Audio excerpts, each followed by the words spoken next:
ఛానల్ని లైక్ చేసి సబ్స్క్రైబ్ చేసుకోండి. అలాగే మీ విలువైన అభిప్రాయాన్ని కామెంట్ ద్వారా తెలపండి. Please subscribe and support my channel. Hi అండి, వెల్కమ్ టు అవర్ ఛానల్. నేను ఇప్పుడు చదివి వినిపించబోయే కథ ధ్యేయం పార్ట్ 3. పార్ట్ 2లో రజని సరిగ్గా రాత్రి 12 గంటలకు పెరట్లోకి రా, అక్కడ నీ కోసం ఎదురు చూస్తుంటానని వరుదునికి లెటర్ రాసి పెడతాడు. అది చదివి చింపి పాడేస్తుంది వరుదిని. ఇంతలో వెళ్ళాలా వద్దా అని జంకుతూ ఆలోచిస్తూ ఉండగా రజని లేచి పెరట్లోకి వెళ్ళిన చప్పుడు అవుతుంది. కరెక్ట్గా 12 అయిన శబ్దం వరుదునికి గడియారంలో వినిపిస్తుంది. వరుదునికి టెన్షన్ మరింత ఎక్కువ అవుతుంది. వేళ్ళు సన్నగా కంపిస్తాయి. మాటిమాటికి గడియారం వైపు చూడసాగింది. మరో 2 నిమిషాలు అయ్యేసరికి ఆమె ఇక నిభాయించుకోలేకపోయింది. తర్వాయి భాగంలోనికి వెళ్దాం. అక్కడ పెరట్లో రజనీకాంత్ ఎదురు చూస్తూ ఉంటాడన్న ఆలోచనతో ఆ అమ్మాయి కాళ్ళు నిలవలేదు. గుండెల నిండా ధైర్యం చిక్కబట్టుకుని నెమ్మదిగా తన గదిలోంచి బయటకు వచ్చింది. హాల్లో అనసూయమ్మ గురక ఇంకా నెమ్మదిగా వినిపిస్తూనే ఉంది. వరుదిని చప్పుడు కాకుండా అడుగులో అడుగు వేసుకుంటూ హాల్లోంచి వెనక వంటింటి వైపుకి వచ్చి అక్కడ ఆగింది. వంటింటి తలుపులు తెరిచే ఉన్నాయి. బయట పెరడంతా నల్లటి చీకటి పరుచుకుని ఉంది. మరో క్షణం అక్కడే ఆగింది. ఆమె గుండె శబ్దం ఆమెకే స్పష్టంగా వినిపిస్తుంది. బయట గదుల్లో ఎక్కడ ఏ అలికిడి లేదు. తెరిచి ఉన్న ద్వారంలోంచి వరుదిని మెట్లు దిగి పెరట్లోకి వచ్చింది. చల్లటి గాలి ఒకసారి అమ్మాయిని చుట్టుముట్టింది. అయినా కూడా అమ్మాయి ఒళ్ళంతా చెమట పడుతూనే ఉంది. పెరట్లో బట్టలారా వేసుకునే తీగ దగ్గర నిలబడి ఉన్నాడు రజని. వరుదిని నెమ్మదిగా అతని దగ్గరికి వెళ్ళింది. ఎంతసేపటి నుంచి ఎదురు చూస్తున్నానో తెలుసా అని అడిగాడు గుసగుసగా. వరుదిని మాట్లాడలేదు. అతడు ఆమె భుజాల చుట్టూ చేయి వేసి దగ్గరికి లాక్కున్నాడు. ఆమె ప్రతిఘటించలేదు. అలాగని సహకరించే మూడ్ కూడా లేదు. ముందు గదుల్లో ఎవరైనా లేస్తారన్న భయంతో ఆ అమ్మాయి మాటిమాటికి ఇంటివైపు చూడసాగింది. అది గమనించినట్టు, పర్వాలేదులే, మా నాన్న మీ నాయనమ్మ పిడుగులు పడినా లేవరు అన్నాడు ధైర్యం ఇస్తున్నట్టు. ఈ మాటలకి వరుదునికి కూడా కొంచెం ధైర్యం వచ్చినట్లు అతడికి దగ్గరగా జరిగింది. అతడు ఆమె భుజాల చుట్టూ చేయి వేసి మొహం వంచి గట్టిగా ముద్దు పెట్టుకున్నాడు. వరుదిని కళ్ళు మూసుకుంది. ఆ అమ్మాయి మనసులో భయం ఇంకా పూర్తిగా పోలేదు. కానీ మరోవైపు తన శరీరం చుట్టూ ఉన్న రజనీకాంత్ చేతులు ఆమెని ఏవో లోకంలోకి తీసుకుపోతున్నాయి. రజని ఆమె చెవి దగ్గర మళ్ళీ ఐ లవ్ యూ అంటున్నాడు. ఆమె మనసంతా తమకంతో నిండిపోయింది. ఆ ప్రయత్నంగా అతనికి దగ్గరగా జరిగి గాఢంగా హత్తుకుంది. నూతి పక్కనే ఉన్న చపటా మీద ఆమెని కూర్చోబెట్టి పక్కనే కూర్చున్నాడు. ఆమె మెడ మీద నుంచి మొహం మీదకి చెయ్యి జరిపి బుగ్గలు నిమురుతూ డూ యూ లవ్ మీ అని అడిగాడు. ఎస్ అంది ధీమాగా, నిజాయితీగా. ఈ ప్రపంచంలో ఆ పదం కన్నా సత్యవంతమైంది మరొకటి లేదన్నంత నమ్మకంగా. మెడ కింద అప్పుడప్పుడే అంకురిస్తున్న ఆమె యవనపు ఛాయల్ని అతడి చేతులు తడమసాగాయి. వరుదిని సిగ్గుతో ముడుచుకుపోతూ అతని చేతుల్ని బలవంతంగా దూరంగా తోయడానికి ప్రయత్నించింది. అతడు ఆమె అయిష్టాన్ని గుర్తించినట్లుగా అక్కడ నుంచి చేతులు తీసేసి వెన్నెముక మీదుగా వేళ్లతో కొద్దిసేపు రాయసాగాడు. అతడి పెదవులు మాత్రం ఆమె పెదవులతో ఆడుకుంటూనే ఉన్నాయి. కొన్ని క్షణాలైన తర్వాత అతడు మళ్ళీ తన చేతులు ముందుకు తీసుకువచ్చాడు. ఈసారి ఆమె అంతగా ప్రతిఘటించలేదు. నిమ్మ చెట్టు మీద నుంచి వస్తున్న గాలి శబ్దం తప్ప అక్కడ చాలా ప్రశాంతంగా ఉంది. అతడు ఆమెని నెమ్మదిగా చప్టా మీద పడుకోబెట్టాడు. పక్కనే తను కూడా వరుగుతూ ఉండగా ఆమెకి ఎందుకో భయమేసింది. చప్పున లేచి కూర్చోబోయింది. కానీ అతడు ఆమెని గట్టిగా పట్టుకుని దగ్గరికి లాక్కున్నాడు. అతడి చేతులు ఆమె మోకాళ్ళ మీద పాకసాగినాయి. నైటీ మోకాళ్ళ వరకు వచ్చేసింది. ఇద్దరికి ఏం చేయాలో పూర్తిగా తెలీదు. ఏదో చేయాలని తెలుసు. నేను వెళ్ళిపోతాను అంది భయంగా. వద్దు, ప్లీజ్ ఉండు అంటూ ప్రతిమలాడసాగాడు. వెళ్ళిపోవాలని ఒకవైపు, ఉండాలని మరొకవైపు. ఈ 2 రకాల భావాలతో అమ్మాయి ఏమీ చెప్పలేకపోయింది. అతడి చేతివేళ్ళ అమ్మాయి శరీరం మీద నాట్యం చేస్తూ ఎక్కడికెక్కడో తీసుకువెళ్తున్నాయి. అతడు ఆమె కాళ్ళ చుట్టూ తన కాళ్ళు వేసి గట్టిగా పెనవేశామని ఆక్రమించుకుని ఉక్కిరిబిక్కిరి చేయసాగాడు. ఈ లోపల బయట శబ్దం వినిపించింది. విరిగాడి అలికిడి వినగానే జింక ఎలా పరిగెడుతుందో అలా ఇద్దరు దాదాపు పరిగెత్తుకుంటూ లోపలికి వచ్చారు. అదృష్టవశాత్తు అనసూయమ్మ లేచేసరికి వరుదిని తన గదిలోకి వెళ్ళిపోయింది. ఆ తర్వాత 1 నిమిషానికి తల్లిదండ్రులు లోపలికి వచ్చిన శబ్దం వినిపించింది. రజనీకాంత్ వెళ్ళిపోయి 2 రోజులైంది. వరుదినికి అతను వెళ్ళిపోయిన దగ్గర నుంచి దిగులుగా ఉండసాగింది. ఏదో ఆలోచనతో కూతురు ఎప్పుడూ ఉదాసీనంగా ఉండడం ఆమె తల్లిదండ్రులు గమనించలేదు. అనసూయమ్మ గమనించింది. అయితే ఆమెకి అంత గొప్ప విశ్లేషణ శక్తి లేదు. ఎప్పుడు చూసినా సినిమాలని పరిగెత్తే పిల్ల బుద్ధిగా ఇంట్లోనే ఉండి చదువుకుంటుంది. బాగుపడే లక్షణాలు కనిపిస్తున్నాయి. ఇల్లెరిగిపోయేటట్టు భయంకరంగా వినిపించే ఇంగ్లీష్, హిందీ పాటలు ఇప్పుడు వినిపించడం లేదు అని ముచ్చట పడిపోయిందా ముసలావిడ. కానీ వరూధిని స్థితి వేరు. Our sweetest songs are those that tell our saddest thoughts అన్నాడు షెల్లీ. వరూధిని ప్రస్తుతం విరహవేదనలో మునిగి తేలుతుంది. తిండి సహించడం లేదు. నాయనమ్మ ఇచ్చిన పళ్ళు బోర్నవిటా కిటికీలోంచి బయట పారబోసి విషాదంగా నవ్వుకుంటుంది. నా ప్రాణానికి ప్రాణం దూరం అయ్యాక ఇవన్నీ ఎలా సహిస్తాయి అనుకుంటుంది. ఇదంతా అసహజమేమీ కాదు, కానీ అసహజమైంది మరొకటి ఉంది. వయసులో ఉన్న కూతురు ప్రేమలో పడితే ఆ విషయం ఆఖరణ తెలిసేది తల్లిదండ్రులకే. ఇంతకన్నా అసహజమైన స్థితి మరొకటి ఉందా? ఒక ఇంట్లో ఎవరిదో వారిది అని బ్రతికే ఖరీదైన వ్యక్తుల మధ్య అయితే ఎవరేం చేస్తున్నారో మరొకరికి తెలిసే అవకాశం లేదు. కానీ మధ్యతరగతి కుటుంబాల్లో కూడా ఇదే పరిస్థితి. ఒక ఆడపిల్ల ప్రేమలో పడితే తల్లిదండ్రుల్లో ఏ ఒక్కరికైనా కాస్తంత పరిశీలన దృష్టి ఉంటే కూతురి పరిస్థితి క్షణాల్లో పట్టుకోవచ్చు. అప్పుడప్పుడు నోట్సులు పరిశీలించడం, ఎప్పుడూ హుషారుగా ఉండే కూతురు ఎందుకు దిగులుగా ఉంటుందని గమనించడం, ప్రతిరోజు స్కూల్ అయిపోగానే ఇంటికి వచ్చే ఆడపిల్ల పావుగంట అరగంట ఎందుకు లేటుగా వస్తుందని ఆలోచించడం, ఏదన్నా మిష్ మీద కూతురు సెలవు రోజు ఇంట్లో నుంచి బయటకు వెళ్ళే ప్రయత్నం చేస్తే దాన్ని గమనించడం, వీటిల్లో ఏ ఒక్క విషయాన్ని కాస్త పసిగట్టి కొద్దిగా లోతుగా పరిశీలిస్తే చాలు. ఇలాంటి విషయాలు తల్లిదండ్రులు సులభంగానే పట్టుకోవచ్చు. మొక్కగా ఉండగానే ఈ వలపు విషయం తెలుసుకుని మానసిక పరిణితి లేకుండా ప్రేమించడం వల్ల ఎదురయ్యే నష్టాలేమిటో చెప్పగలిగితే అలాంటి తల్లిదండ్రులకి నాన్న ఫలానా అబ్బాయితో నేను లేచిపోతున్నాను అనే ఉత్తరం అందుకునే పరిస్థితి రాదు. ప్రస్తుతం నిద్ర కూడా పట్టని స్థితిలో ఉంది వరూధినికి. కళ్ళు మూసుకుని రజనీతో జీవితాన్ని ఊహించుకుంటుంది. కాశ్మీర్ డ్యూయెట్లు, ఊటీలో విహారాలు అన్నీ ఆ కళల్లో ఉన్నాయి. తనకి కోపం రావడం, అతను బతిమాలడం లాంటి అందమైన కళలు. ఇలా 2 రోజులు గడిచాయి. ఒక రాత్రి ఆమెకు సడన్గా మెలకువ వచ్చింది. కడుపులో చిన్నగా నొప్పి మొదలైంది. బొడ్డు కింద నుండి మొదలై క్రమంగా క్రింద భాగమంతా పాకుతుంది. ఆమెకు వెంటనే రజనీకాంత్ గుర్తొచ్చాడు. అతడే గాని పక్కనుంటే ఎంత ఆరాటపడిపోయేవాడో. డాక్టర్ని పిలిపించి హాస్పిటల్కి తీసుకెళ్లి కంగారు పడిపోయేవాడేమో కదా అనుకుంది.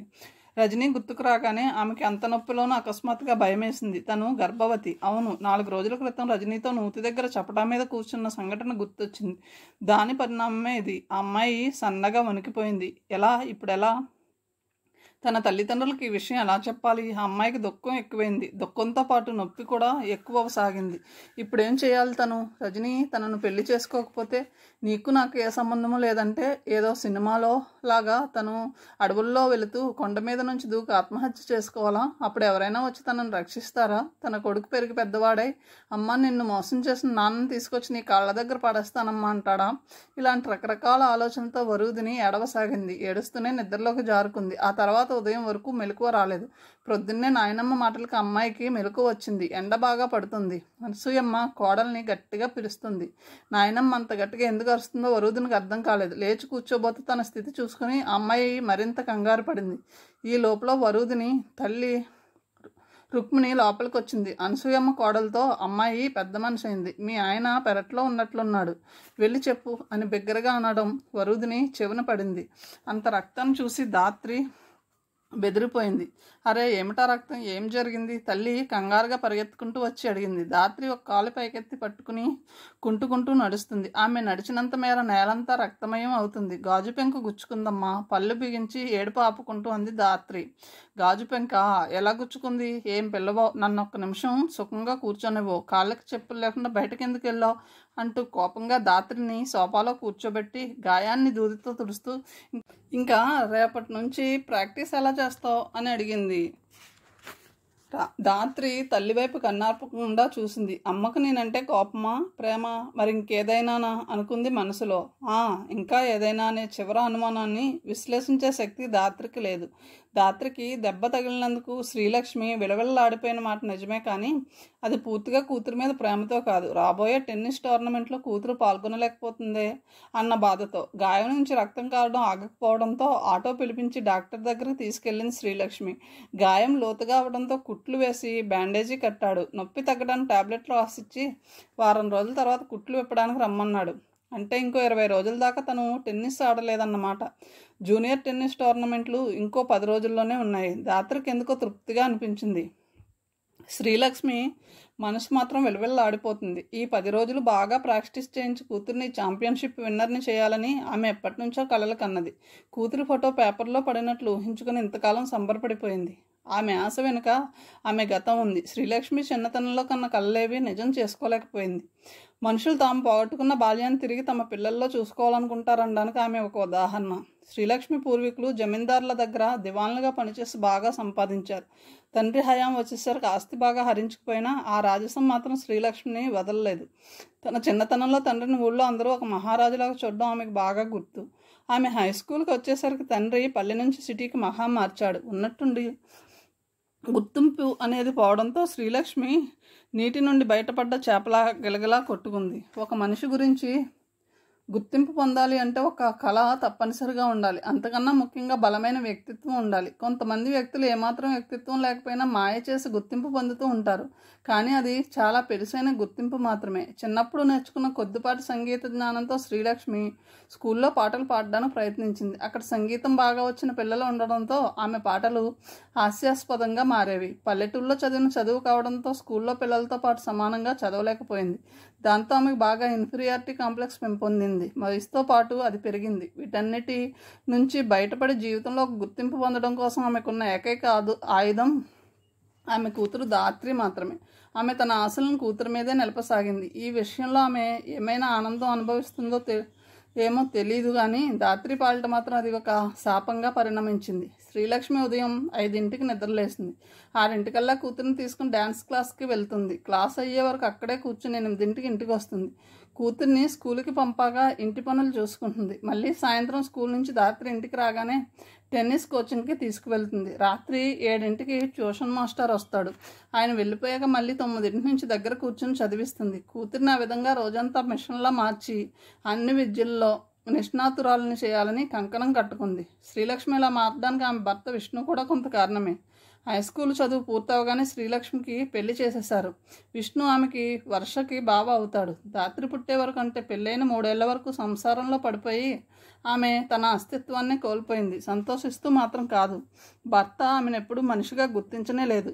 సుఖాన్నిచ్చే యంత్రంగా మాత్రమే ఆమెని తయారు చేశాడు. ధాత్రి పుట్టిన తర్వాత ఆమెకి ఒక్కసారిగా జీవితం అంతా శూన్యం ఏర్పడింది. ధాత్రికి 5 ఏళ్ళు వచ్చే వరకు ఆమె ఆ శూన్యంలోనే బ్రతికింది.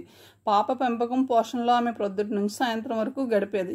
రాత్రి ఎప్పుడో భర్త వచ్చేవాడు. అలా యాంత్రికంగా గడిచిపోతున్న జీవితంలో ఆమె క్రమంగా తన పూర్వాశ్రపు రోజుల్ని తను కోల్పోయిన దాన్ని మళ్ళీ మళ్ళీ గుర్తు చేసుకోసాగింది. తన కళలు సఫలీకృతం చేసుకోవడానికి ఆమెకి తన కూతురు ఒక ఆయుధంగా కనపడింది. దాంతో ముందే చెప్పినట్టు ఈ ప్రయోగం మొదలైంది. ఇలాంటి తల్లులు మన సమాజంలో కొరత కాదు. ఒక పచ్చగా పెరిగే చెట్టు మరింత తొందరగా పెరగాలని విపరీతమైన ఎరువేసినట్టు, బాల్చీలకు బాల్చీలు నీళ్లు పోసినట్టు ఆమె తన కూతుర్ని పెంచుతుంది. ధాత్రి పట్ల ఈ తల్లి ఒత్తిడి అతివృష్టి అయితే, అదే కాలనీలో ఉన్న మరొక అమ్మాయి మహతి పట్ల తల్లిదండ్రుల ప్రవర్తన నా వృష్టి. నాకు చచ్చిపోవాలనుంది నిఖిత అంది మహతి ఏడుస్తూ. ఒకరోజు ఎందుకు అని అడిగింది నిఖిత. ఇద్దరు కాలనీలో ఉన్న పార్కులో చెట్టు కింద కూర్చొని ఉన్నారు. వాళ్ళిద్దరూ క్లాస్మేట్స్, మంచి స్నేహితులు కూడా. ఎందుకేమిటి, మా అమ్మ నాన్నలకు నేనంటే ఇష్టం లేదు. ఈరోజు తమ్ముని తీసుకుని పార్టీకి వెళ్ళిపోయారు. నన్ను ఒక్కదాన్ని ఇంట్లో వదిలేశారు. నన్ను ఎందుకు తీసుకెళ్ళలేదో తెలుసా? నాకు మంచి బట్టలు లేవని. వాళ్ళు కొని పెడితేనేగా నాకు మంచి బట్టలు ఉండేది. తమ్ముడికైతే ఎంతో ఖరీదైన బట్టలు, బొమ్మలు కొని పెడతారు. నాకు కొనాలంటే వాళ్ళ దగ్గర డబ్బు ఉండదు. నువ్వు మీ అమ్మా నాన్నలని ధైర్యం చేసి అడగొచ్చుగా అంది నిఖిత. ఏం అడిగినా లేదు లేదు అని సమాధానం వస్తుంది. అంతా నా కట్నం కోసం దాసి ఉంచుతారట. అమ్మ సంవత్సరానికి ఒక నగ చేయిస్తుంది. వాటిని బ్యాంక్ లాకర్లో పెడతారు. కట్టుకోవడానికి మంచి బట్టలు కానీ, చదువుకోవడానికి పుస్తకాలు కానీ ఇవ్వరు. వాళ్ళు ఏ పని చేసినా అది నా పెళ్ళిని దృష్టిలో పెట్టుకుని ఎలాగోలా నాకు పెళ్లి చేయడమే వాళ్ళ జీవితాశయం అన్నట్లు మాట్లాడతారు అంది మహతి. వాళ్ళిద్దరూ మాట్లాడుకుంటూ ఉండగా ధాత్రి ఏమిటి మహతి అలా ఉన్నావు అంటూ అక్కడికి వచ్చింది. అప్పటి వరకు ఉన్న తన దుఃఖం సంగతి మర్చిపోయి, ఓహో ధాత్రిదేవి గారు వచ్చారా, ఏమిటి వేళ ఇంత సుదినం, మీరు మీ యొక్క టైట్ ప్రోగ్రాం వదిలేసి ఇలా పార్క్ దగ్గరకు వచ్చారు అంది వెటకారంగా మహతి. నిఖిత కల్పించుకుని, నువ్వు ఊరుకో మహతి, అది ధాత్రి వైపు తిరిగి నీ కాలిక కట్టేమిటి అని అడిగింది.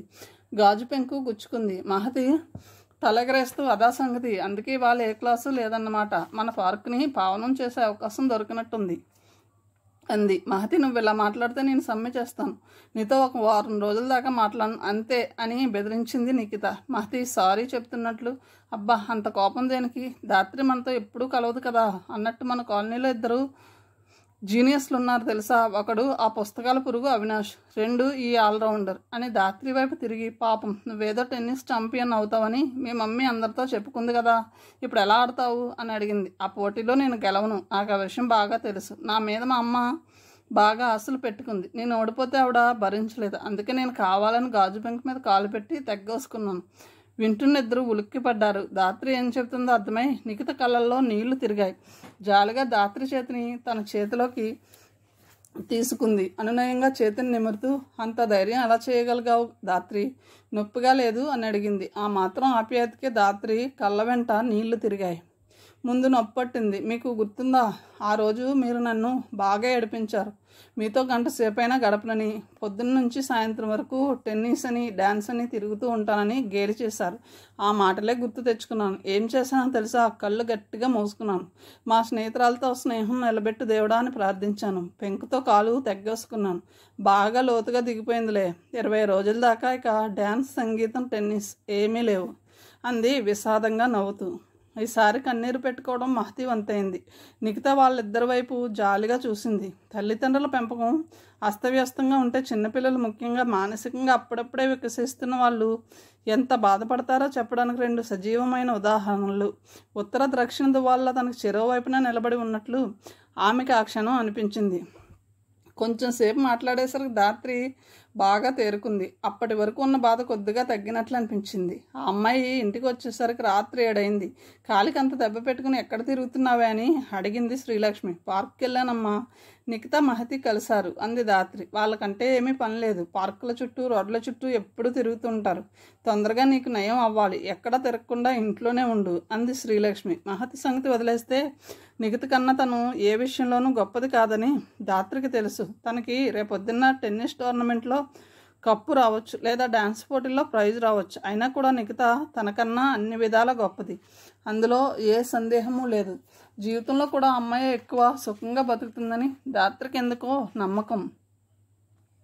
రాత్రి 10ంటికి పడుకొని ఆ విషయమే ఆలోచిస్తుంది ధాత్రి. డాక్టర్ ఇచ్చిన మందుల ప్రభావం తగ్గడంతో కాలిలో నొప్పిగా నెమ్మదిగా సలపరం మొదలైంది. బాధని నొక్కి పెట్టుకుంటూ నిద్రపోవడానికి ప్రయత్నించింది. పక్క గదిలోంచి తల్లి తండ్రి సంభాషణ ఆమెకు వినిపిస్తుంది. అంతకుముందు 2 నిమిషాల క్రితమే తన దగ్గర కూర్చుని ఉన్న తల్లిని, లక్ష్మి ఒకసారి లోపలికి రా అని తండ్రి పిలిచాడు. తల్లి ఉలిక్కిపడి లోపలికి వెళ్ళడం ధాత్రి గమనించింది. తల్లిని తన తండ్రి ఎందుకు పిలిచాడో తెలుసుకునేంత చిన్న వయసు కాదు ధాత్రిది. ఆ స్థితిలో కూతుర్ని వదిలి భర్త గదిలోకి వెళ్తున్న శ్రీలక్ష్మికి చచ్చేటంత సిగ్గుగానూ అసహ్యంగానూ అనిపించింది. భర్తకి ఇవన్నీ అర్థం కావు, అది అత్యంత సహజమైన విషయంగా పరిగణిస్తాడు అతను. భార్య అంటే కార్యాశదాసి శయనేశ్వరంబ అని మాత్రమే అతని ఉద్దేశం. అతని కోరికలన్నీ చాలా విచిత్రంగా ఉంటాయి. ఒక్కొక్క రోజు పురాణ కాలం లాంటి పతివ్రతలా ఉండాలి, మరొక రోజు ఆధునిక ఫ్యాషన్స్ని అనుసరించి అతనితో పాటు కలిసి తాగాలి. అంతవరకు పర్వాలేదు, తాగిన తర్వాత అతడు మరీ జంతువైపోతాడు. భర్త పిచ్చివాడైనా భార్య భరించగలదు, కానీ అతడు సెక్స్ మానియాక్ అయితే ఆవిడ జీవితం నరకం అవుతుంది. విష్ణువర్ధన్ మామూలు సెక్స్ మానియాక్ కాదు, అతడిలో పర్వర్షన్ కూడా ఉంది. ఒక్కోసారి ఇప్పుడు నేను రేప్ చేస్తాను, నువ్వు నన్ను ప్రతిఘటించాలి, దూరంగా తోసేయాలి, బలవంతంగా ఆక్రమించుకుంటానంటాడు. మరో రోజు నిన్ను 4 అపరిచితులు రేప్ చేస్తున్నట్లు ఊహించుకో, ఎలా ఫీల్ అవుతావో చెప్పాను, బలవంతం చేస్తాడు. మరోసారి అయితే ఈ రోజు మధ్యాహ్నం మన ఇంటికి వచ్చింది ఎవరు, అమ్మాయి భలేగా ఉందిలే, ఆ ఎత్తులు అవి అని వర్ణన మొదలు పెడతాడు. ఆమె ఏం చెప్పాలో తెలియక కుచించుకుపోతుంది. ఒక అర్ధరాత్రి లేపి, ఇప్పుడే నాకు కల వచ్చింది, పలానా సినిమా యాక్టర్లాగా నువ్వు ఊహించుకుని నాతో మాట్లాడడం మొదలుపెట్టు అంటాడు. పర్వర్షన్కి పరాకాష్ట అది. అతను డిగ్రీ కూడా పాస్ అవ్వలేదు, ఉద్యోగాలు చేయాల్సిన కర్మ నాకు లేదు, నాకెందుకు చదువు అని మానేశాడు. వాళ్ళ తాత ముత్తాతలు సంపాదించిన ఆస్తి ఒక్కొక్కటి అమ్ముతూ ఉంటాడు. సుఖించడం తన జన్మ హక్కు అని చాలామందికి ఆ ఆర్ట్ లేదని అతడు మనస్ఫూర్తిగా నమ్ముతాడు. శ్రీలక్ష్మి గదిలోకి రాగానే 1 గంట నుంచి అరుస్తున్నాను, ఎప్పటికొచ్చో వెళ్ళి డ్రింక్స్ తీసుకురా అని పురమాయించాడు. అవతల ధాత్రి అలా పడుకుని ఉంటే ఇదేం గొడవండి, అమ్మాయికి కూడా వయసు వస్తుంది, మన గురించి ఏమనుకుంటుంది అని చెప్పింది శ్రీలక్ష్మి. ఇలా పిలువు, ఏమనుకుంటుందో నేనే అడుగుతాను అన్నాడు జోక్గా. శ్రీలక్ష్మి కళ్ళు నిస్సహాయతతో తడి అయ్యాయి. ఈ లోపల అతను అన్నాడు, నువ్వు దగ్గరుంటే నొప్పి తగ్గుతుందా, అయితే వెళ్ళి కూర్చో, నాకేం అభ్యంతరం లేదు, నా మొహాన్ని 200 తగలే, నా బాధ తగ్గించుకోవడానికి ఇంకెవరి దగ్గరకన్నా వెళ్తాను. శ్రీలక్ష్మికి అసహ్యం వేసింది. బీరువాలోంచి డబ్బులు తీసి అతని పక్క మీద వేసి విసురుగా కూతురి గదిలోకి వెళ్ళిపోయింది. 2 నిమిషాల తర్వాత అతడు బయటకు వెళ్ళడం తల్లి కూతుళ్ళిద్దరూ విన్నారు. రాత్రి నిద్ర నటిస్తోంది. కాలింగ్ బెల్ శబ్దం విని తలుపు తెరిచిన సునీత ప్రియతం కనిపించగానే ఆనందంగా, రాబోయ్ రా, నీ గురించే చూస్తున్నాను అంటూ చనువుగా చేయి పట్టుకుని లోపలికి తీసుకువెళ్ళి సోఫాలో కూర్చోబెట్టింది. టీవీ చూస్తుండు, 5 నిమిషాల్లో వస్తానని చెప్పి లోపలికి నడిచింది. ప్రియతం ఆమెనే చూడసాగాడు. నడుంపై కదలాడే ఆమె వాల్జడం చూస్తూ వయసు పెరుగుతున్న ఆంటీ నడకలా వయ్యారం తగ్గలేదు అనుకున్నాడు. అతనికి ఇప్పుడు 18 ఏళ్ళు. నూనూగు మీసాలు స్పష్టతని సంతరించుకున్నాయి. 5 నిమిషాల్లో బెడ్రూమ్ తలుపు తెరుచుకుని వస్తున్న ఆమెను చూడగానే అతని కళ్ళు విభ్రమంతో పెద్దవయ్యాయి. లేత గులాబీ రంగు ట్రాన్స్పరెంట్ నైటీ వేసుకుని జడ తీసేసి పైన క్లిప్ పెట్టి జుత్తును లూజ్గా వదిలేసింది. అది కాదు అతను గమనించేది. నైటీలోంచి కనిపించే ఆమె సంపదను, కాస్త క్రిందిగా కనిపించే లోయలను గమనిస్తున్నాడు. సునీత అతని చూపులు గమనించి కూడా మామూలుగా వచ్చి పక్కన కూర్చుంది. మత్తైన పరిమళం అతని నాసికాపుటాలకు సోకింది. ఆమె చనువుగా వెనక్కి వాలి, చెప్పు, ఏమిటి విశేషాలు అని అడిగింది. అతను అన్యమనస్కంగా ఉండి వెంటనే సమాధానం చెప్పలేదు. టీవీనే చూస్తూ కూర్చున్నా మనసులో మాత్రం ఇందాక ఆమెలో కనిపించిన అందాలే మెదులుతున్నాయి. ప్రీతంకి ఆమె స్పర్శ కొత్త కాదు. మధ్యలో 2 సంవత్సరాలు బదిలీ మీద వేరే ఊరు వెళ్ళి 6 నెలల క్రితమే వచ్చారు. ఆ తర్వాత ఎప్పుడు ఆమె ఇంటికి అతను వచ్చినా ఆమె నవ్వుతూ మాట్లాడుతుంది. ఏదో నెపం మీద అతని శరీరాన్ని తాకుతూ ఉంటుంది. అతను బిడియపడుతూ ఉంటాడు. ఈ రోజు మాత్రం ఆమె వేషధారణ చూసిన దగ్గర నుంచి అతనిలో కోరిక ఎక్కడి నుండో నిద్రలేస్తుంది. ఇక ఆమె అలా ఆనుకొని కూర్చోవడంతో అతని శరీరం గాలిలో తేలిపోతున్నంత తేలికైపోతున్నట్లుగా ఉంది. ఆమె ప్రశ్నకు అతను సమాధానం చెప్పకపోవడంతో, ఏంటలా ఉన్నావు, మూడు బాలేదా అని అడిగాడు. ఆమె అలా కళ్ళలోకి సూటిగా చూస్తూ అడగడంతో అతను తడబాటుగా చూసి అన్నాడు. అయితే 10 నిమిషాల్లో నిన్ను మంచి మూడ్లోకి తెస్తాను అంటూ బెడ్రూమ్లోకి వెళ్ళింది. అతను ఊపిరి బిగబెట్టి ఆమె ఏం చేస్తుందా అని టెన్షన్తో చూడసాగాడు. కొద్దిసేపట్లో బెడ్రూమ్లోంచి బయటకు వచ్చిన ఆమె చేతిలో ఓ వీడియో క్యాసెట్ ఉంది. ఆమె వీసీఆర్ని టీవీకి కనెక్ట్ చేసి అందులో ఆ క్యాసెట్ ఉంచి రివైండ్ చేసింది. కొద్ది క్షణాల తర్వాత ప్లే బటన్ నొక్కి వచ్చి అతని పక్కన కూర్చుంది. అతను ఆమె వైపు తిరిగి, ఏమిటిది ఆంటీ అని అడిగాడు. సునీత నవ్వుతూ, తినబోతూ రుచులెందుకు అన్నట్టుంది. అతను తిరిగి టీవీ వైపు చూడసాగాడు. కొద్దిసేపు చూసిన తర్వాత అతనిలో ఏదో కదలిక. తల తిప్పి ఆమె వైపు చూశాడు. ఆమె ఏ భావము లేకుండా టీవీ చూడసాగింది. అతను మళ్ళీ టీవీ వైపు చూడసాగాడు. అలా చూస్తున్న అతను శ్వాస బరువుగా తీయడం ఆమె కంటి కొసల నుంచి గమనించి సన్నగా నవ్వుకుంది. ప్రీతం చాలా చురుకైన కుర్రవాడే కావచ్చు, అలాగని అమ్మాయిలతో పరిచయాలు లేవని కాదు. ఏ అమ్మాయితోనైనా అతను చలాగ్గా మాట్లాడగలడు, కానీ అంతకు మించి ముందుకు వెళ్ళే ప్రయత్నం ఎప్పుడూ చేయలేదు. అతడి వయసు కూడా తక్కువే. ఆంటీ అంటే చాలామంది ఆడవాళ్ళ కన్నా తెలివైంది, మంచిది అని మాత్రమే అనుకునేవాడు. ఆమె తన కోరికను తీర్చుకోవడానికి తనను పావుగా ఉపయోగించుకుంటుందని అతడికి ఆ క్షణంలో తెలియదు. ఇదంతా అతనికి థ్రిల్లింగ్గా ఉంది. మిగతా వారికి దొరికిన అవకాశం తనకు దొరుకుతుందని గర్వంగా ఉంది. తరచూ క్యాంపుల పేరుతో భర్త బయట గడుపుతుంటే వాళ్ళ భార్యని వీళ్ళని ఎలా ట్రాప్ చేసి ఉపయోగించుకోవాలని ట్రై చేసి చాలామంది మగరాయిళ్ళలానే కొందరు ఆడవాళ్ళు కూడా తమ కోరికలను తీర్చుకోవడానికి ఏమీ తెలియని కుర్రవాళ్ళని సాధనంగా ఉపయోగించుకుంటారని చాలామంది ఊహించి ఉండరు. ప్రియతం మౌనంగా స్క్రీన్ మీద కదులుతున్న బొమ్మలను చూస్తున్నాడు. అతని నాలుక తడారిపోయింది. సునీత అతని దగ్గరగా జరుగుతూ, బ్లూ ఫిల్మ్ ఎప్పుడైనా చూసావా అంటూ అడిగింది. అవుననో కాదనో తల ఊపాడు అతను. అతనికి ఇదంతా విచిత్రంగా ఉంది. తను ఇన్నాళ్ళుగా చూసే ఆంటీ ఈరోజు చాలా కొత్తగా కనిపిస్తుంది. ఆమె ఇలా ప్రవర్తించడం అతనికి కొత్త కాదు, కానీ ఎందుకో ఆమె పక్కన కూర్చొని బ్లూ ఫిల్మ్ చూస్తుండడం వల్ల అతనికి ఈ పరిస్థితి కొత్తగా వింతగా ఉంది.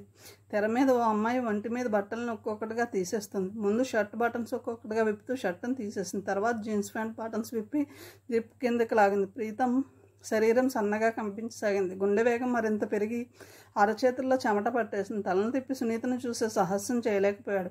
అతనికి ఇలాంటి అనుభూతి కొత్త కాదు. కొన్ని రోజులుగా రాత్రులు అతను నిద్రపోవడం మానేసి ఇలాంటి అనుభూతిని ఆస్వాదించేవాడు. అయితే ఇప్పుడు పక్కన ఆంటీ ఉంది. అతని కోరికను బలవంతంగా అంచుకుంటూ టీవీ వైపు చూడసాగాడు. తెర మీద అమ్మాయి ఇప్పుడు పూర్తి నగ్నంగా నుంచుని ఆమెకు ఎదురుగా ఉన్న యువకుడిని బట్టలు కూడా విప్పేసింది.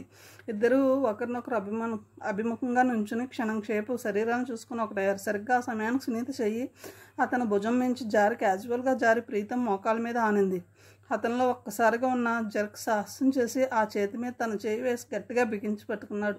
సునీత ఇంకాస్త అతని దగ్గరగా జరిగింది. ఇప్పుడు ఆమె గడ్డం అతని భుజం మీద ఆని ఉంది. ఆమె ఉచ్ఛ్వాస నిశ్వాసాలు అతడి మెడ మీద వెచ్చగా తగులుతూ అతని శరీరం మరింత వేడెక్కడానికి దోహదం చేస్తున్నాయి. ఒకవైపు టీవీ చూస్తూ సునీత కదలికల్ని వారకంటితో గమనించసాగాడు. ఇక ఆగలేకప్పుడు కదిలింది సునీత వేగంగా. ప్రీతం ఏం జరిగిందో గమనించే లోపల ఆమె పెదవులు అతని పెదవుల్ని మూసేశాయి. అతనికిది తొలి ముద్దు. క్షీరసాగరాన్ని కాస్త అమృతాన్నే నాలుగుతో మదిస్తున్న అనుభూతి అతనితో కలుగుతూ ఉండగా వివసంగా ఆమెని గట్టిగా హత్తుకున్నాడు. సునీత అలాగే సోఫాలో వెనక్కి వరిగి పడుకుంది. అతను ఆమె పెదవుల నుంచి తన పెదవులు విడదీయకుండానే ఆమెపై పూర్తిగా వరిగిపోయాడు. 2 నిమిషాల తర్వాత రిథమిక్గా ఆమె నోటి నుండి వినిపించే మూలుగు అతని కోరికకు మరింత ఆజ్యం పోయసాగింది. పచ్చని అతని వీపుపై పేరుకుపోతున్న శ్వేత బిందువులు తెల్లని గులాబీపై ఉదయాన్నే కురిసిన మంచు బిందువుల్లా ఉన్నాయి. భుజాలపై పడే నక్షత్రాలు అతనితో తీయటి అనుభూతిని మరింత పెంచుతున్నాయి. ఇన్నాళ్ళు ఆమెలో అతడిపై కోరిక త్రాచుపాములా బొషలు కొడుతుండేది. ఈరోజు అది తీరుతూ ఉండడంతో ఆనందంగా మరింత ఉత్సాహంగా అతనికి సహకరించసాగింది. ఆ కుర్రవాడికి అనుభవం మొదటిసారి కావడంతో తడబడ్డాడు. సరిగ్గా అప్పుడు హఠాత్తుగా తలుపు తెరుచుకుంది. ఆ శబ్దానికి ఉలికిపడి తలెత్తిన ప్రీతం గుండె క్షణకాలం ఆగిపోయింది. అక్కడ తలుపు దగ్గర సునీత భర్త చేతిలో సూట్ కేసుతో నించుని ఉన్నాడు. ముందు అతనికి ఏమీ అర్థం కాలేదు. 2 క్షణాల తర్వాత పరిస్థితి అర్థమయ్యాక చేతిలోని సూట్ కేసు అలాగే జారి క్రింద పడింది. అతని మొహంలో క్రమక్రమంగా రూపుదాల్చుకుంటున్న రౌద్రాన్ని చూసి ప్రీతం స్పృహలోకి వచ్చి చొప్పున లేచాడు. క్రింద కుప్పగా పడి ఉన్న బట్టలను అందుకుని గబగబా తొడుక్కున్నాడు. అంతసేపు అతని పైన ఉండడంతో, అదీ కాక సోఫా కూడా అడ్డంగా ఉండడంతో సునీతకు వచ్చిందెవరో అర్థం కాలేదు. అతను లేవడంతో ఆమె చప్పున నైటీ సరిచేసుకుని లేచి నిలబడింది. భర్తను చూడగానే ఆమె కళ్ళు భయంతో పెద్దవయ్యాయి. అసంకల్పితంగా ఆమె నోరు చిన్నగా తెరుచుకుంది. క్యాంపుకి వెళ్ళి తను ఇంత త్వరగా వస్తాడని కల్లో కూడా ఊహించకపోవడంతో ఆమె డీప్ షాక్లోకి వెళ్ళిపోయింది. తై తకత్తై తై తకత్తై. లోపల హాల్లోంచి మాస్టర్ కంఠం వినపడుతుంది. శ్రీలక్ష్మికి బాగా తలనొప్పిగా ఉండటంతో ఇంటికి బయలుదేరింది. లోపల దాత్రి మాస్టర్ కంఠానికి అనుగుణంగా డ్యాన్స్ చేస్తుంది. సాధారణంగా దాత్రి డ్యాన్స్ క్లాస్ పూర్తయ్యే వరకు శ్రీలక్ష్మి అక్కడే ఉండి కూతురుతో కలిసి ఇంటికి వెళ్తుంది. 13 ఏళ్ల కూతురు ఇంటికి ఒంటరిగా రాలేదని కాదు, తను ఇంటి నుంచి భర్త నుంచి దూరంగా ఉండడానికి అదొక సాకు మాత్రమే. విష్ణువర్ధన్ ఈ మధ్య మరీ అతిగా ప్రవర్తిస్తున్నాడు. చెరుతిరుగుళ్ళు ఎక్కువైనందువల్ల ఏమో అతడిలో శక్తి బాగా తగ్గిపోయింది. ఆ నిజాన్ని ఒప్పుకోలేక అతడిలో ఏ బలహీనత లేదని నిరూపించుకోవడం దాదాపు పిచ్చివాళ్లా ప్రవర్తిస్తున్నాడు. డాక్టర్ దగ్గరికి వెళ్ళడానికి సిగ్గు. అతడిలో కొత్తగా బయలుదేరుతున్న ఇన్ఫీరియారిటీ కాంప్లెక్స్ అతడికి ఉచ్చనీచాలు మర్చిపోయేలా చేస్తుంది. వయసులోకి వస్తున్న కూతురి ముందు అతడు ఎప్పుడు బయటపడిపోతాడో అని శ్రీలక్ష్మి భయం. శ్రీలక్ష్మి భయపడపోయినంత పని జరిగింది. అరుస్తున్నది చాకలి రంగమ్మ. ఆమె పక్కనే 12 ఏళ్ల మనవరాలు ఉంది. ఆ దృశ్యం చూడగానే శ్రీలక్ష్మికి జరిగిందంతా అర్థమైంది. రంగమ్మ కాలనీలో చాలామంది ఇళ్లలో బట్టలు ఉతుకుతూ ఉంటుంది. తను ఒక ఇంటికి బట్టలు తీసుకువెళ్తే మరో ఇంటికి మనవరాలను పంపిస్తూ ఉంటుంది. ఇంట్లో ఎవరూ లేకపోవడంతో విష్ణువర్ధన్ ఆ పిల్లని ఏదో చేయబోయాడు. తర్వాత జరిగిన గొడవ ఊహకి అందనిదేమీ కాదు. విష్ణువర్ధన్ ఎప్పుడో గదిలోకి వెళ్ళి తలుపు వేసుకున్నాడు. బయట ఎంత గొడవ జరిగినా తనకేం పట్టనట్టు లోపలే కూర్చుండిపోయాడు. రంగమ్మను సముదాయించి పంపే బాధ్యత శ్రీలక్ష్మి మీద పడింది. రంగమ్మ రకరకాల బూతులు తిడుతుంది. శ్రీలక్ష్మికి తల కొట్టేసినట్టయింది. అయినా ఎలాగో సముదాయించి ఆమెని పంపించేసింది. ఇంతలో ఇది ఆగిపోదని, రంగమ్మ నోరు ఊరుకోదని, కాలనీలో ఇదంతా ప్రచారం అవుతుందని ఆమెకు తెలుసు. ఇక ఈ ఇంటి గుమ్మం ఎవరూ తొక్కరు. దాత్రి స్నేహితురాలను ఎవరూ ఈ ఇంట్లోకి అడుగు పెట్టనివ్వరు. తమని వెలివేసినట్టు చూస్తారు. ఆమెకి దుఃఖం కలిగింది. ఇన్నాళ్ళు తనకి పరిమితమైన సమస్య ఇప్పుడు కూతుర్ని కూడా ఇన్వాల్వ్ చేయబోతుంది. దాత్రి మనసు మీద, మానసిక స్థితి మీద ఈ సంఘటన ఎలాంటి ప్రభావం చూపుతుందో తల్లిగా ఆమె ఊహించగలదు. మరోవైపు భర్తని నిలదీసి అడగలేదు. అడిగినా ప్రయోజనం ఉండదు కూడా. మరీ పద్ధతిలా మాట్లాడుతుంది రంగమ్మ. 100 రూపాయలకి ఇప్పటికి నాతో 4 సార్లు గడిపింది. ఇప్పుడు డబ్బు ఎక్కువ కావాలని గొడవ చేస్తుంది. నేను ఇవ్వననేసరికి ఈ విధంగా నాటకం ఆడుతుంది అని అప్పటికప్పుడు ఒక పిచ్చి అబద్ధాన్ని సృష్టించి చెప్పగల సామర్థ్యం ఉన్నవాడు తన భర్త. లేదా ఆ పిల్ల మరీ చిన్నదేం కాదు, అదే కావాలని నా దగ్గరకు వచ్చింది అని తేలిగ్గా కొట్టేస్తాడు. శ్రీలక్ష్మి ఇంకేమీ ఆలోచించలేదు. బయటకు వచ్చి ఆటో ఎక్కి అద్దె ఇల్లు చూపించే బ్రోకర్ దగ్గరికి వెళ్ళింది. ఇది జరిగిన 2 గంటల తర్వాత శ్రీలక్ష్మి సామాన్లు ప్యాక్ చేస్తుంటే దాత్రి ఆశ్చర్యంగా చూస్తూ, ఎందుకమ్మా ఇప్పటికిప్పుడు ఇల్లు మారటం అని అడిగింది. అక్కడైతే నీ డ్యాన్స్ క్లాస్కి, టెన్నిస్ కోచింగ్కి దగ్గరవుతుంది. ఇలా ఆటోలో తిరగవలసిన అవసరం ఉండదు, అందుకని అంది శ్రీలక్ష్మి. దాత్రి దీనంగా, అమ్మా ఈ కాలనీ బాగుంది, ఫ్రెండ్స్ అంతా ఇక్కడే ఉన్నారు, కొంచెం దూరమైనా పర్వాలేదు, ఇక్కడే ఉండిపోదామంది. దాత్రి, నేను ఆలోచించే నిర్ణయం తీసుకున్నా, ఇంకా నన్నేమీ అడక్కు, స్థిరంగా చెప్పింది శ్రీలక్ష్మి. విష్ణువర్ధన్ ప్రేక్షకుడిలా చూస్తుండిపోయాడు. అంత తొందరగా క్షణాల్లో ఇల్లెందుకు మారవలసి వస్తుందో అతడికి తెలుసు. అందుకే అతడు మాట్లాడడం లేదు. ఆ మర్నాడే వాళ్ళు ఇల్లు ఖాళీ చేసి వెళ్ళిపోయారు. ఇక్కడ ఎలా ఉంటే ప్రీతం దగ్గర జరిగిన సంఘటనలో ఆమె భర్త వేగంగా వచ్చి ఆమె జుట్టు పట్టుకుని వంచి మొహం మీద వీపు మీద ఎడాపెడా గుద్దసాగాడు. ఈ హఠాత్ సంఘటనకి ప్రీతం క్షణకాలం తెల్లబోయినా వెంటనే రియాక్ట్ అయ్యి క్రోధంతో ఉన్మాదిలా ప్రవర్తిస్తున్న అతను ఆమె నుంచి బలవంతంగా వేరు చేశాడు. అప్పుడు కనిపించాడు అతనికి ఆ తప్పులో భాగమైన ప్రీతం. అంతే, భార్యను వదిలి అతని మీదకి లంఘించాడు. ప్రీతం అంకుల్ అంటూ ఏదో చెప్పబోయాడు, కానీ అతను వచ్చి ఫోర్స్గా మీద పడడంతో బ్యాలెన్స్ తప్పి నేల మీద పడిపోయాడు. అతనితో పాటే సునీత భర్త అతని మీద పడిపోయాడు. ముందు ప్రీతం తప్పు చేసినందువల్ల భయపడ్డాడు. ఆ తర్వాత క్షమాపణ కోరాలనుకున్నాడు. తర్వాత అతని దెబ్బలను తప్పించుకోవడానికే చూశాడు. అయినా అతని ఆవేశం చల్లారకపోవడంతో ఇక ప్రీతం కూడా అతన్ని వెనక్కి నెట్టి కాలర్ పట్టుకుని లేపి తలపడ్డాడు. అంతవరకు మ్రాన్ పడిపోయినప్పుడు నట్టున్నదల్లా చప్పున ముందుకు కదిలి వాళ్ళిద్దరినీ బలవంతంగా వేరు చేసింది సునీత. సునీత భర్త రొప్పుతూ నిన్ను చంపేస్తానంటూ తిరిగి ఉరకబోయాడు అతని మీదకు. సునీత గట్టిగా అతన్ని పట్టుకుని ఆపి ప్రీతంతో నీకు దండం పెడతాను, ఇక్కడి నుంచి వెళ్ళిపో ప్లీజ్ అంది. ప్రీతం కదిలే లోపల సునీత భర్త గట్టిగా అరిచాడు, ఒరే నిన్ను ఊరికే వదలనని. ప్రీతం ఏం చేస్తావేం అన్నాడు. నేనేం చేస్తానో అది తర్వాత, ముందు మీ అమ్మా నాన్నలకు చెప్తాను, వాళ్ళు ఏం చేస్తారో చూద్దాం అన్నాడు సునీత భర్త కోపంగా. అతడి దృష్టిలో ప్రీతం ఇంకా చిన్న కుర్రాడు. ఈ వయసు కుర్రాళ్ళు చేసిన తప్పులు బయట వాళ్ళకి ఎంతమందికి తెలిసినా పర్వాలేదు, ఇంట్లో వాళ్ళకి తెలియకుండా ఉంటే చాలు అన్న ధోరణిలో ప్రవర్తిస్తారని అతడికి అనుభవపూర్వకంగా తెలుసు. అందుకే తల్లిదండ్రుల పేరు చెప్పి భయపెట్టాలనుకున్నాడు. చెప్పుకో, నీ పరువేం పోతుంది అనేసి బయటకు వెళ్ళిపోయాడు ప్రీతం. సునీత భర్త ఆమె వైపు తిరిగి చివరికి ఎంత సిగ్గుమాలిన దానివిగా తయారయ్యావే అన్నాడు ఈసడింపుగా. ఈ కొద్దిసేపట్లోనూ సునీత చాలా రకాలుగా ఆలోచన చేసింది. అతడి కాళ్ళ మీద పడి తప్పైపోయింది, నన్ను క్షమించండి పెద్దగా ఏడ్చేయాలనుకుంది. చేసిన తప్పునంతా బ్లంట్గా ఒప్పుకోవడం అంతా బుద్ధి తక్కువ పని మరొకటి ఉండదు అనిపించింది. జీవితాంతం ఆ సాధింపులు దెప్పిపడుపులు భరించాల్సి వస్తుంది. గదిలోకి వెళ్ళి తలుపులు వేసేసుకుని ఆత్మహత్య ప్రయత్నం చేస్తాను, ఇంటి గుట్టు రచ్చకిడ్చినట్లు అవుతుందేమో అని ఆ కోపంతో అతడు పట్టించుకోకుండా వెళ్ళిపోతే ఎలాంటి ప్రయోజనం ఉండదు. సునీతకు ఒక విషయం బాగా తెలుసు. భర్త 2 రోజులు ఇంట్లో ఉంటే వారం రోజులు క్యాంపులో ఉంటాడు. అతడికి ఒక చెడు అలవాటు కూడా లేదు. కాబట్టి భార్యగా తన అవసరం అతడికి చాలా ఉంది. ఉన్న 2 రోజులు ఆమెను వదలడు. ఈ బ్లూ ఫిల్మ్స్ కొరకు కూడా అతడిదే. కాబట్టి కాస్త తెలివిగా వ్యవహరిస్తే తప్పకుండా చల్లబడతాడు. తప్పు నాదేం కాదు, నిజం చెప్పాలంటే కొంతవరకు మీదే అందామే. తప్పు నాదే, ఏం కూస్తున్నావు? చేసిన నిర్వాకం చాలకు పైగా నన్నే అంటున్నావా? అతడు చెయ్యెత్తి కొట్టడానికి ముందుకు వచ్చాడు. అసలు విషయం తెలుసుకోకుండా అలా ఎగిరి పడతారేం? ఆ కుర్రాడు ఎప్పటిలానే ఏదో సినిమా చూస్తానని వచ్చాడు. సరే చూసుకోమని నేను వెళ్ళి లోపల పడుకున్నాను. ఈ క్యాసెట్ అక్కడే ఉందనుకుంటాను, మీరేగా అవక్కడ పెట్టేది.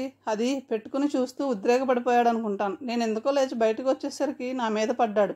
అంత చిన్న కుర్రాడు అలాంటి పని చేస్తాడని ఊహించగలనా? పెనుగులాడుతుంటే మీరు వచ్చారు అంది గబగబా.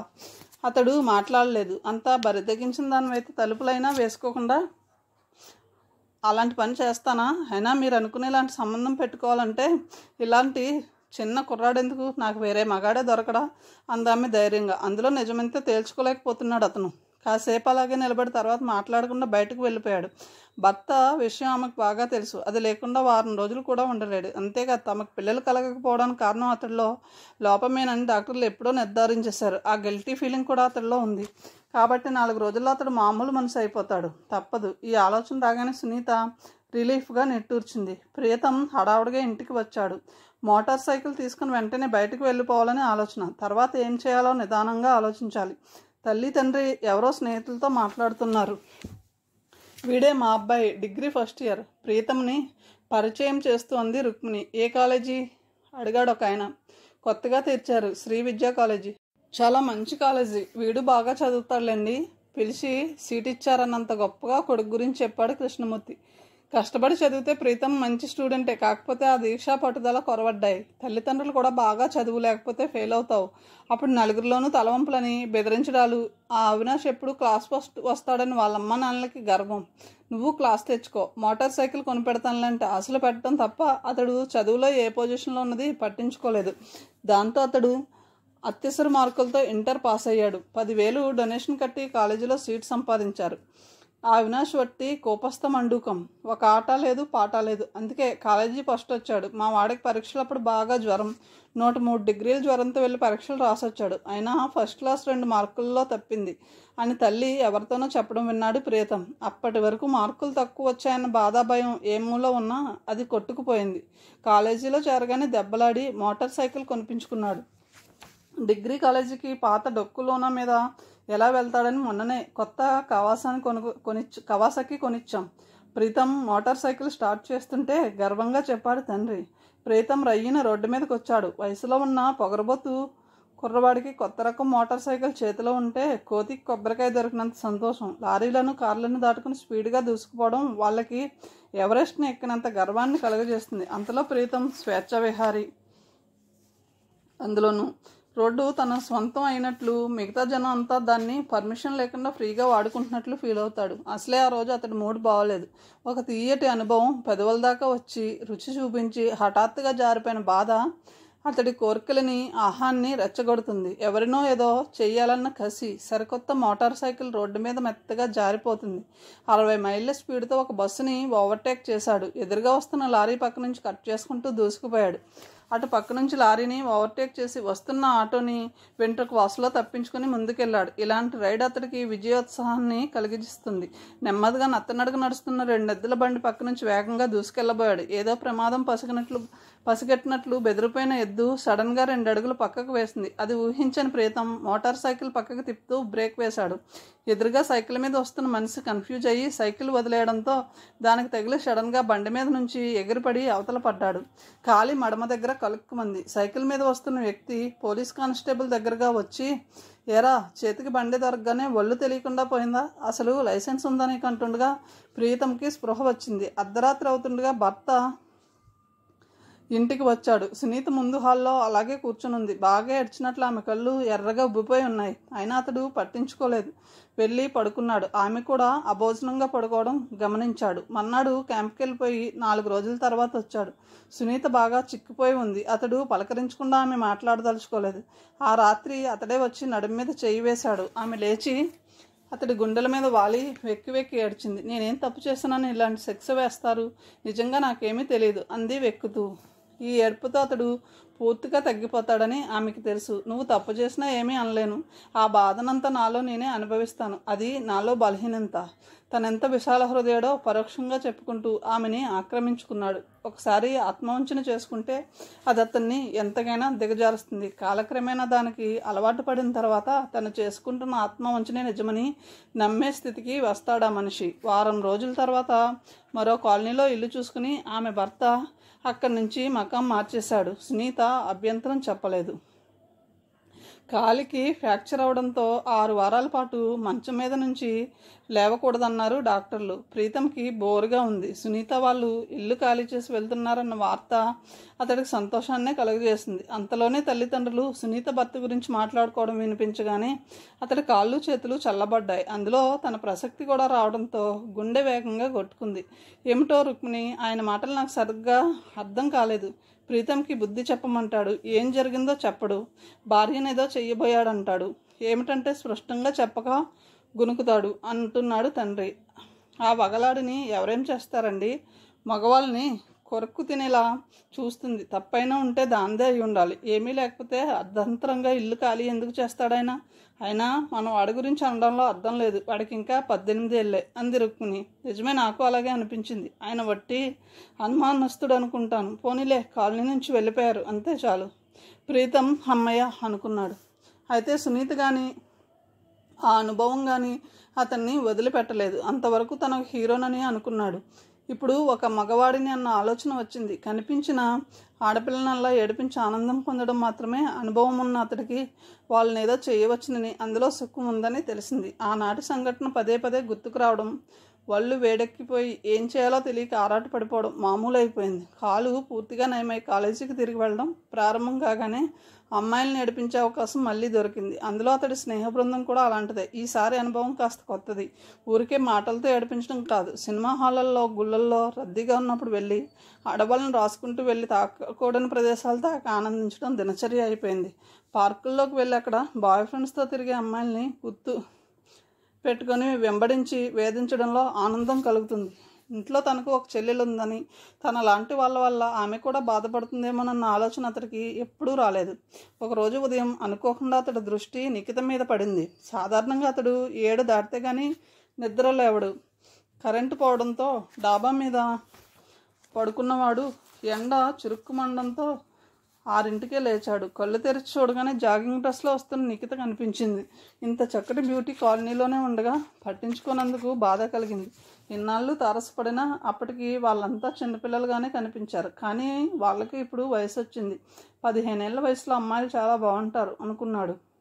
నిఖిత 5ంటికే లేచి జాగింగ్కి వెళ్తుందని అర్థమైంది. మర్నాడు అతడు లేచి ఎదురు చూశాడు. నిఖితతో పాటు వాళ్ళ అన్నయ్య రాము కూడా ఉండడంతో నిరాశ కలిగింది. అయినా వెనకే వెళ్ళాడు. ట్యాంక్ బండ్ మీద వెళ్ళగానే వాళ్ళిద్దరూ చెరోవైపుకి పరిగెత్తడం అతడికి సంతోషాన్ని కలుగజేసింది. నిఖిత వెనకే కొంత దూరం పరిగెత్తి ఒక చెట్టు చాటున నిలబడ్డాడు. అప్పటికి చాలామంది వాకింగ్ చేస్తున్నారు.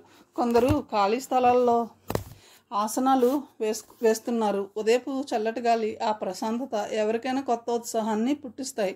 కానీ ప్రీతం దృష్టి నిఖిత మీదే ఉంది. ఆమె దగ్గరికి రాగానే చెట్టు చాటు నుంచి సడన్గా బయటకు వచ్చినట్టు ముందుకు అడుగుపెట్టాడు. వేగంగా పరిగెత్తుకు వస్తున్న నిఖిత వేగం ఆపుకోలేక అతని మీద పడింది. ఇద్దరూ ఒకరి మీదకు ఒకరు జారారు. సారీ అంటూ ఆమె ఎవరో గమనించినట్లుగా లేచి భుజాలు పట్టుకుని ఆమెను లేపే ప్రయత్నం చేశాడు. అతడి చేతి వేళ్ళు ఆమె శరీరం మీద నాట్యం చేస్తున్నాయి. ఆమె విదిలించుకుని లేచి నిలబడింది. అరే నిఖిత, నువ్వా? గుర్తుపట్టలేదు. ఐఎమ్ రియల్లీ సారీ అన్నాడు అప్పుడే గుర్తుపట్టినట్లు. పర్వాలేదులే అని చిన్నగా నవ్వింది. దారిలో పడే పిల్లో ఏమో అనుకున్నాడు మనసులో. ఆమె మెల్లిగా నడుస్తోంది. పక్కనే కొంత దూరం నడుస్తూ మాటలు కలపడానికి ప్రయత్నం చేశాడు. కానీ అతడి ప్రయత్నం కొనసాగనివ్వకుండా, నువ్వెళ్ళు ప్రీతం, నాకు ఒంటరిగా నడవడం ఇష్టం ఉంది. అతడి మొహం వాడిపోయింది. తన మొహంలో భావాలు కనిపించనివ్వకుండా వేగం పెంచి పరిగెడుతూ దూరంగా వెళ్ళిపోయాడు. కాస్త దూరం వెళ్ళి మళ్ళీ వెనక్కు తిరిగాడు. నిఖిత వస్తుంది. దగ్గరగా వచ్చాక మళ్ళీ ఆమెతో కలిసి నడుస్తూ, సాయంత్రం బిర్లా మందిర్కి వస్తావా నిఖిత అని అడిగాడు. ఎందుకు అంది మొహం చిట్లించి. అరే అదేమిటి నిఖిత, మనం ఒకే కాలనీలో ఉంటున్నాం, చిన్నప్పుడు కలిసి ఆడుకున్నాం, ఇప్పుడు ఏదో తేడా వచ్చినట్టు మాట్లాడతావేమిటి అన్నాడు ఆశ్చర్యం నటిస్తూ. నిఖిత నవ్వింది. అదే నేను అంటున్నాను, చిన్నప్పటికి ఇప్పటికీ తేడా లేదా అని అంటూ అతన్ని వారగా చూసి, ఈ వయసులో బిర్లా టెంపుల్ ఏమిటి అంది చిరునవ్వుతో. ప్రీతం హుషారుగా, మరి ఇంగ్లీష్ పిక్చర్కి వెళ్దామా అన్నాడు. అది టీనేజర్స్ చేసేది. అఫ్ కోర్స్ మనం ట్వీన్స్లోనే ఉన్నామనుకో, కానీ నాకెందుకో అందరూ చూసే చోట కలవాలనిపించదు. మనసులో ఎన్ని కోరికలున్నా కూడా పెళ్లి కావాల్సిన అమ్మాయిని కదా. ప్రీతంకి ఆశ్చర్యం, ఆనందం కలిగాయి. పైకి మామూలుగా కనపడే నిఖిత ఇంత ఫాస్ట్ అని అనుకోలేదు. అమ్మాయిల గురించి ఇంకా సరిగ్గా తెలుసుకోలేని తన అనుభవ రాహిత్యానికి కాస్త సిగ్గుపడ్డాడు. రెట్టించిన ఉత్సాహంతో, పోనీ షమీర్పేట కానీ కిద్వై గార్డెన్స్ కానీ వెళ్దామా అన్నాడు. ఇద్దరమే. ఆమె కొంచెంసేపు మౌనంగా ఉండి, ప్రీతం, నాకు ఫ్రాంక్నెస్ అంటే చాలా ఇష్టం. అలాంటి స్నేహితుడి కోసమే ఇంతకాలం ఎదురు చూస్తున్నాను. నీ మనసులో ఏముందో డైరెక్ట్గా చెప్పవా ప్లీజ్ అంది. ఒక్క మాటలో చెప్పాలంటే ఐ లవ్ యూ నిఖిత అన్నాడు. థ్యాంక్స్ ప్రీతం, ఇప్పుడు నేను చెప్పవలసింది చెప్తాను విను. ఆఫీసుల్లో వర్కింగ్ గర్ల్స్తోనూ, కాలేజీ స్నేహితురాలతోనూ ఇలాంటి వాళ్ళు ఇలాగే ప్రారంభిస్తారు. ద్వంద్వార్థాలతో ముందు మాట్లాడతారు. ఆ ఆడవాళ్ళు ఎందుకు ఇలా అన్నారు అని అడగగానే ప్లేట్ మార్చేసి, నేనేమీ అనలేదే, నువ్వే మనసులో ఏదో ఉద్దేశం ఉంచుకుని అలా ఊహించుకుంటున్నావు అని తప్పు ఎదుటివారి మీదకి తోసేస్తారు. ఇలాంటి సంభాషణ కొన్ని నెలల పాటు జరుగుతుంటుంది. అవతల వారి మనసులో భావం అర్థమై కాదని చెప్పలేక, బయటపడలేక ఆడవాళ్ళు మనసులోనే కుమిలిపోతారు. ఇలాంటివన్నీ నాకు ఇష్టం ఉండవు. మొదటి రోజు బిర్లా మందిర్, మొదటి నెల ఇంగ్లీష్ పిక్చర్, 6 నెలలే ఇల్లయ్యాక సమీర్పేట, చివరికి నీ మనసులో మాట. అంతేగా, అంత టైం నిరర్ధకంగా నీతో గడపడం ఇష్టం లేక మొదటి రోజు నీ మనసులో మాట బయట పెట్టించాను అని ఒక్క క్షణం ఆగింది. ప్రీతం ఆశ్చర్యంతో బొమ్మలా వింటున్నాడు. ఆమె మళ్ళీ నీలో నాతో మాట్లాడాలని, నాతో స్నేహం చేయాలని ఆరాటం నాకు కనిపిస్తుంది. ఒక స్త్రీకి మగాడి అవసరం 2 సార్లు కలుగుతుంది. ఒకటి తోడు కోసం, ఆ తోడు ద్వారా అతనిచ్చే చిన్న గుర్తు కోసం. ఆ రెండింటి అవసరం నాకు ఇప్పుడు లేదు. ఎందుకంటే నాకు జీవితం మీద ఇంకా పూర్తి అవగాహన రాలేదు. దాని గురించి ఆలోచించేటంతటి వయసు లేదు. కనుక ఒక ఫ్రెండ్గా మిమ్మల్ని నేను గౌరవిస్తాను. మీరు కూడా అదేవిధంగా నన్ను గౌరవించగలిగితే నాకేమీ అభ్యంతరం లేదు. అలా కాని పక్షంలో నీతో ఎటువంటి స్నేహం నాకు ఇష్టం లేదు. బై అంటూ అక్కడి నుంచి జాగింగ్ కంటిన్యూ చేస్తూ వెళ్ళిపోయింది. ప్రియతంకి ఆ షాక్ నుంచి తేరుకోవడానికి 5 నిమిషాలు పట్టింది. ఆ తర్వాత మళ్ళీ ఆమెతో మాట్లాడే సాహసం చేయలేదు. ఇది జరిగిన కొన్నాళ్ళకి సునీత అతడికి కనిపించింది. ఆనాటి సంఘటన తర్వాత ఆమెను చూడడం ఇదే మొదటిసారి. అప్పటికంటే నాజుగ్గా తయారైంది. ఒక అమ్మాయిని వెంటాడుతూ సూపర్ బజార్లోకి వెళ్ళాడు అతడు.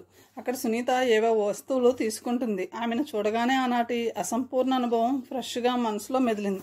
దగ్గరగా వెళ్ళి పలకరించాడు. హలో ఆంటీ, బాగున్నావా? సునీత ఉలిక్కిపడి అతడి వైపు చూసింది. కొద్ది క్షణాల పాటు ఆమె కళ్ళల్లో భయం కదలాడింది. అంతలోనే తేరుకుంది. బాగానే ఉన్నాను, నువ్వు బాగున్నావా అంది పొడిగా. నేను బాగానే ఉన్నాలే. ఎక్కడుంటున్నారు ఇప్పుడు అడిగాడు. ఆమె కొద్దిగా తడబడి తాముండే వీధి పేరు మాత్రం చెప్పింది. అతన్ని చూసిన సంతోషం ఆమెలో ఏ కోసానా కనిపించడం లేదు. పైగా అతన్ని వదిలించుకోవాలన్నట్లుగా సామాన్లు తీసుకుని సీరియస్గా అక్కడి నుంచి వెళ్ళిపోయింది. ప్రియతంకి కోపం వచ్చింది. ఆమె తనను అవమానపరిచినట్లు ఫీల్ అయ్యాడు. ఆనాటి అనుభవాన్ని పూర్తి చేసుకోవాలన్న కోరిక మనసుని పీడిస్తుంది. కానీ మరోవైపు భయం. వెళ్ళి స్నేహితుడిని సలహా అడిగాడు. వెళ్ళి ప్రయత్నం చేయరా, తప్పులేదు. ఆడాళ్ళు ఆ మాత్రం బెట్టు చేస్తారు, పైగా భయపడుతుందేమో అని ప్రోత్సహించాడు స్నేహితుడు. ఆడవాళ్ళ సైకాలజీ తెలిసినట్లు అతడికి ఎంగ్జైటీగా ఉంది. ప్రీతంకి మొదటి అవకాశం దొరికితే తర్వాత తనకు ఛాన్స్ ఉండొచ్చు కదా. ఏమోరా, అంకుల్ ఉంటాడేమోనని నాకు భయంగా ఉంది అన్నాడు ప్రీతం. ఆ స్నేహితుడు వదలలేదు. అప్పటికప్పుడు వెళ్ళి ఆమె కరెక్ట్ ఇంటి నెంబర్ వెతికి పట్టుకోవడమే కాదు, సునీత భర్త ఆ రోజే క్యాంప్కి వెళ్ళాడని కూడా తెలుసుకుని మరీ వచ్చాడు. రాత్రి 10:30కి ప్రీతంని సునీత ఇంటికి కాస్త దూరంలో వదిలి బెస్ట్ ఆఫ్ లక్ చెప్పి వెళ్ళాడు. సెకండ్ షో వదిలే సమయానికి పక్కనే ఉన్న సినిమా థియేటర్ దగ్గర తిరిగి ఇద్దరు కలుసుకునే ఏర్పాటు చేసుకున్నారు. ప్రియతం ఈసారి ఎలాంటి రిస్క్ తీసుకోదలుచుకోలేదు. మెల్లిగా సునీత ఇంటి దగ్గరకు వచ్చాడు. గేటు తీసే ఉంది, ముందు తలుపు వేసి ఉంది. కిటికీలోంచి హాల్లో 0 వాట్ బల్బు వెలుగుతున్నట్లు కనిపిస్తుంది. అతడు బెల్ కొట్టలేదు. సునీతతో పాటు ఎవరైనా ఉన్నారేమో తెలియదు. పక్క నుంచి ఇంటి వెనక వైపుకి నడిచాడు. బెడ్రూమ్ కిటికీ వేసి ఉంది, కానీ సందుల్లోంచి లైట్ వెలుగుతున్నట్లు కనిపిస్తుంది. మాటలేమీ వినిపించడం లేదు. అంటే ఒంటరిగానే ఉందన్నమాట. కాలింగ్ బెల్ కొట్టడం కోసం ప్రీతం ఇంటి ముందు వైపుకి రాబోతూ ఆగాడు. అంతలో బయట కారేదో ఆగిన చప్పుడు. ఎవరింటికో తెలియదు. పట్టుబడతానన్న ఆనాటి భయం వదలకపోవడంతో చీకట్లో నక్కి కూర్చున్నాడు. గేట్లోంచి ఎవరో లోపలికి వచ్చారు. తలుపు తీస్తున్న చప్పుడు. సునీత ఆంటీ ఇప్పుడే వస్తుందా అనుకుంటూ ప్రీతం మెల్లిగా లేచి పక్క కిటికీలోంచి హాల్లోకి చూశాడు. కథను ఇంతటితో ముగిస్తున్నాను. తిరిగి తర్వాయి భావంతో కలుద్దాం. Thank you.